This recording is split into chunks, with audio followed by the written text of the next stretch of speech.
Master Joshu, after the morning practice period, was reading various people that came. So, first person that came, he said, "Have you ever been here before?" And he said, "No, this is my first time." So Joshu said to him, "Have a cup of tea."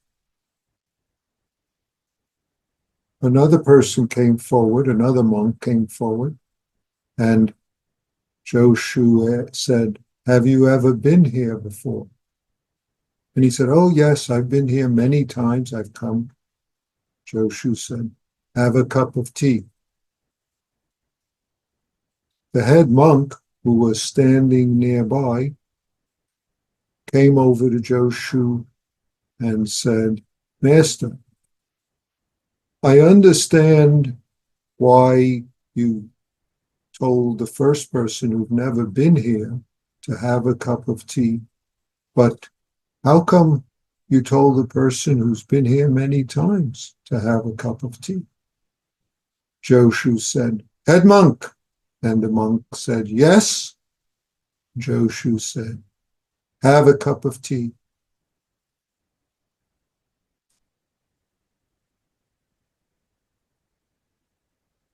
It's interesting if we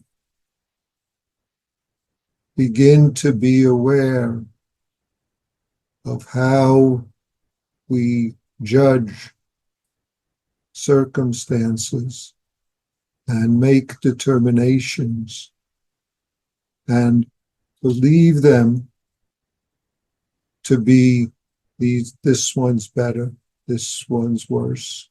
This one is, when I say have a cup of tea, I'm saying it to that's to someone who's new, but someone who's been here before, I don't have to say that, or maybe I shouldn't say that. Maybe I should ask them something else about their practice. All the more when the head monk asks, "How come you do this?" What is Joshu revealing when he says, "Have a cup of tea"? Is he revealing the same as for the other two? Were the other two the same as each other? Or is Joshu revealing exactly the nature of this moment opportunity, this moment as is?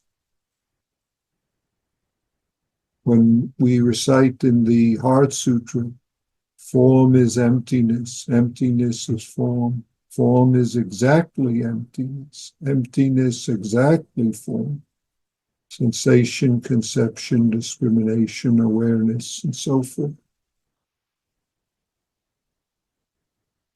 What are we saying? What is our practice? What is our life? Don't have to use the word practice. Opportunity in terms of all the circumstances. Form isn't emptiness. Form is exactly form. Exactly form.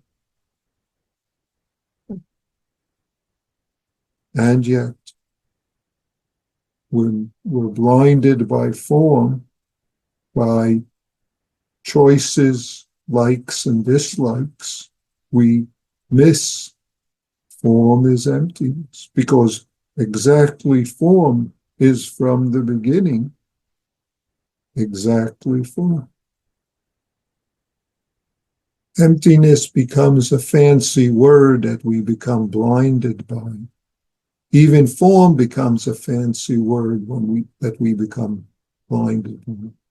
We're not talking about abstractions. We're talking about how do we respond to the various circumstances, the various people, the various events that appear in our life.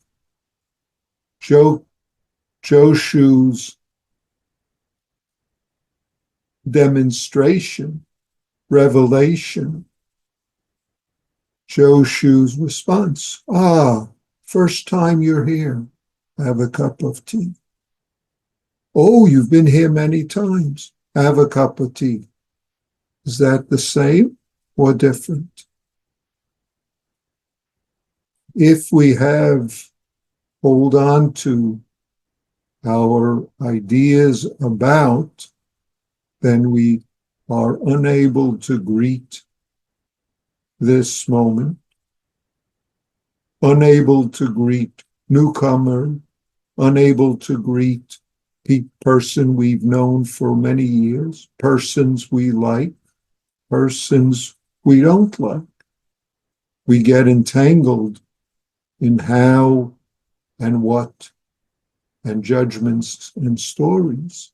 Then form becomes the form that we say, therefore I should do this, therefore because of this they should be like that. What exactly is the Heart Sutra reminding us? The opportunity to be this moment of our life and not be blinded by our stories about and judgments of what conditions should appear in my life and what conditions shouldn't appear in my life, what kind of people, what kind of events should occur outside. Blinded in the sense we can't respond in a skillful, appropriate way because our story about it is, oh, they haven't been nice to me. Oh, they are so nice to me. Oh, and you could add on. They're people I agree with. I understand why you offer a new person tea, but why do you bother offering someone who's been here many times a cup of tea? Cup of tea. Is this revealing form or is this revealing emptiness? Not many, some of you might remember that we went to Joshu's monastery when we were in China. And one of the things we did is we had tea there. We were offered tea. In fact, often when we went to temples and monasteries in China, we were offered tea. Likewise, in Japan, when we go, and in other places, offered tea. What is this? What does it depend on when we offer response to circumstances in life? Do we believe our stories about what it is and what isn't, what is form and what is empty, what is better and what is worse? And what do we do with that? What do we do with that? So just to continue for a little, I'll offer a case from the Blue Cliff record, case 11. Wangpo, also known as Obaku, instructed his assembly, "You are all gobblers of dregs. If you keep going on this way, when will you be able to have today? Don't you know that in all of the lands of Tong, there is not a single Zen teacher?" A monk in the assembly came forward and said, "What would you say to those who direct assemblies and lead followers in various places?" Wang Po said, "I don't say that there is no Zen, but that there is no teacher."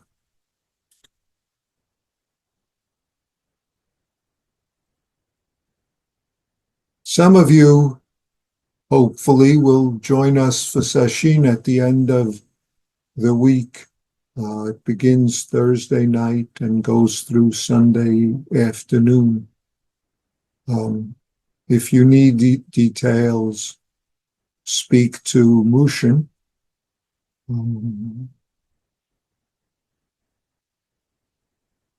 Or if you can't speak to him, send him an email. And we will continue the practice. Thank you.